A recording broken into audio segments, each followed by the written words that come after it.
डोंगरगाव अकोले तालुका आपला नगर जिल्हाच। आणि बघा की अगदी 4 दिवसापूर्वी बारामतीची बातमी मी बघितली वाचली, अगदी 45-47% फक्त मतदान झालं आणि ते मला कुठंतरी खटकलं।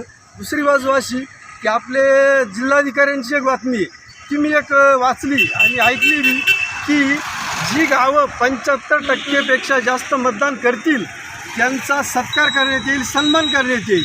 मग आता ह्या दोनही पर्यायाला माझ्यासारख्याला मी एक शेतकरी आहे पण मला काय करता येईल, मग मी हे सुचवलं, 2 जणांना विचारलं की काय करावं, कसं पोस्टर घ्यावं।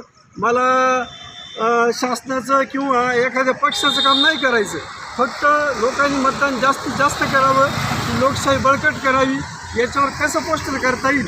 अगदी 2-4 मित्रांनी मला सांगितलं आणि मी हे पोस्टर तयार केलं आहे। मग गणोरे घेतलं, अकोले बाजार घेतला, संगमनेरमध्ये परवा दिवशी सकाळी होतो, काल लोणीला होतो, राहुरीला, राहत्याला आणि आता परत संगमनेरला आलो आहे आणि आता तुमची भेट झाली। असं की 45-47% जर मतदान होतं आहे तर बाकीचे 55% लोक गेले कुठं। आणि लोकांना याचा अर्थ असा की लोकांना अजून स्वतःच्या मताची किंमतच कळाली नाही।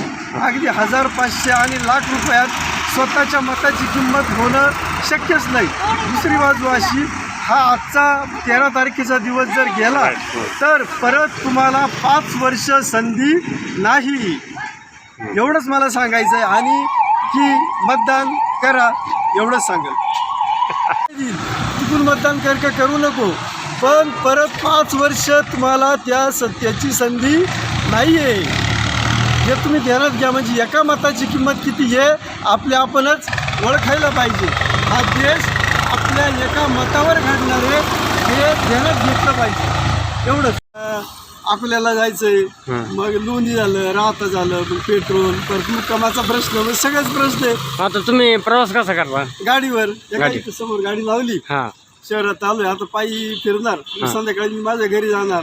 आणि मग 2-4 दिवसापासून काय झालं, रोजचा 100-200 रुपये खर्च, पण आता चाललंय, मला जेवढं करता येईल तेवढं मी करतोय, बरोबर। पण याच्यातून तुम्हाला वाटतं आनंद, खूप समाधान, काय कळाय ना, 1-2 जण बापरे, खूप समाधान। तुमच्यासारखे माणसं भेटतात, फोटो काढतात, माझ्याबरोबर येतात, हेच समाधान, दुसरं काय। संदेश चांगला आहे, अगदी बरोबर। रामकृष्ण आहे।